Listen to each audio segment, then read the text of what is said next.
अपने माँ बाप का तू दिल न दुखा के भावों पर आधारित एक लंबी कहानी यहाँ प्रस्तुत है। एक मुसाफिर की वापसी। अपने माँ बाप का तू दिल न दुखा।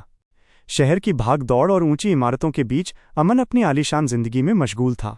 वो एक मल्टीनेशनल कंपनी का सफल सीईओ था।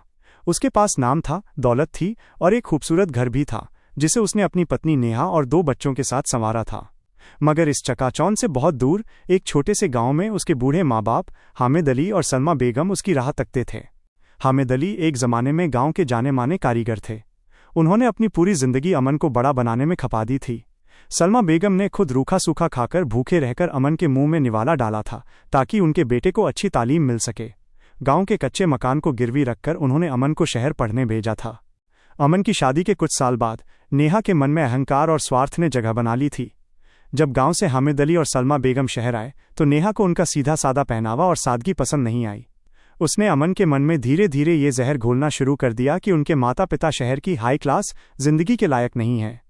आपके अब्बा अम्मी यहाँ सबके सामने मेरी इंसल्ट करवाते हैं, नेहा अक्सर शिकायत करती। आप इतना कमाते हैं फिर भी इन्हें गांव में क्यों नहीं रखते? अपनी तरक्की के लिए आपको उनसे थोड़ा दूर रहना होगा। अमन, जो पहले अपने माँ बाप से बहुत प्यार करता था, अपनी पत्नी के प्रभाव में आ गया। उसने उन्हें गांव वापस भेज दिया, ये कहकर कि शहर की हवा उनके लिए ठीक नहीं है। हामिद अली और सलमा बेगम ने अपने बेटे की खुशी के लिए चुपचाप ये अपमान सह लिया।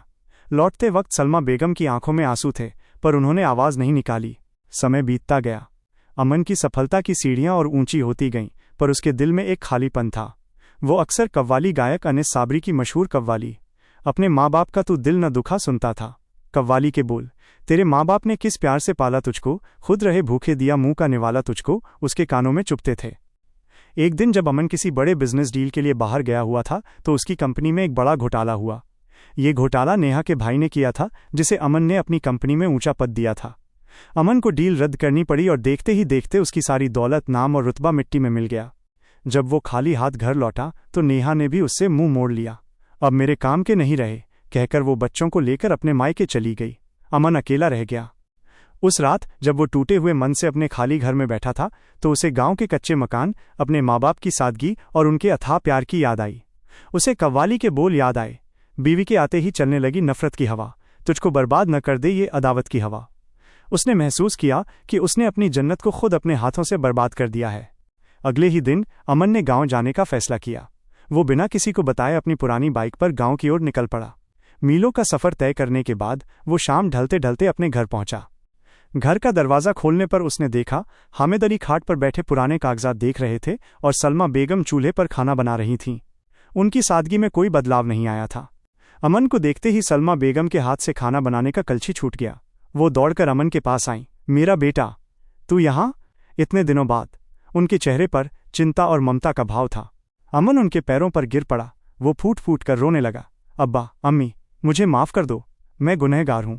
मैंने आपकी वफ़ा को ठुकराया। मैंने दौलत के लालच में आपको भूखा प्यासा रखा। कव्वाली के बोल सच थे। मैंने अपने माँ बाप का दिल दुखाया। हामिद अली ने उसे उठाकर गले लगा लिया। उनकी आवाज़ में कोई शिकवा नहीं था, सिर्फ प्यार था। मेरे बच्चे, तूने कोई गुनाह नहीं किया। ये दुनिया ऐसी ही है, भटकना इंसान की फितरत है। लेकिन एक माँ बाप का दिल कभी अपने बच्चे से नाराज़ नहीं होता। हमारी दुआएं हमेशा तेरे साथ थीं। हमने तुझसे कभी कुछ नहीं मांगा, बस तेरी सलामती और खुशी चाहते थे। सलमा बेगम ने उसे अपने हाथों से रोटी खिलाई। उस रूखी सूखी रोटी में अमन को सारी दुनिया का स्वाद मिल गया। उसे महसूस हुआ कि असली दौलत और सुकून तो उसके माँ बाप के पैरों के नीचे था जिसे उसने ठोकर मार दी थी। हामिद अली ने उसे हौसला दिया और अपने पुराने कारीगरी के औजार सौंपते हुए कहा, बेटा, अपनी मेहनत पर भरोसा रख। दौलत और रुतबा हाथ का मैल है। जिसे माँ बाप की दुआ हासिल हो उसे दुनिया की कोई ताकत नहीं गिरा सकती। अमन ने गांव में ही रहकर अपने अब्बा की कारीगरी को फिर से शुरू किया। उसने ईमानदारी और कड़ी मेहनत से एक बार फिर अपनी जिंदगी संवारी। इस बार उसकी नींव दौलत पर नहीं बल्कि उसके माँ बाप की दुआओं और उनके प्रति अपने सच्चे प्यार पर टिकी थी। अब हर शाम काम से लौटने के बाद वो अपने माँ बाप के पास बैठता, उनकी सेवा करता और उन्हें खुशियाँ देता। वो समझ चुका था कि कव्वाली के हर बोल में कितनी बड़ी सच्चाई छुपी थी। अपनी जन्नत को खुदा के लिए दोस्त न बना, अपने माँ बाप का तू दिल न दुखा, दिल न दुखा। और तब अमन ने असली खुशी और सच्चा सुकून पाया। उसने अपने जीवन से ये सबक सीखा कि दुनिया की सारी दौलत एक तरफ और माँ बाप की एक दुआ एक तरफ। माँ बाप की सेवा ही इंसान की सबसे बड़ी इबादत है। कहानी कैसी लगी? क्या आप इस कहानी में कोई और बदलाव चाहेंगे?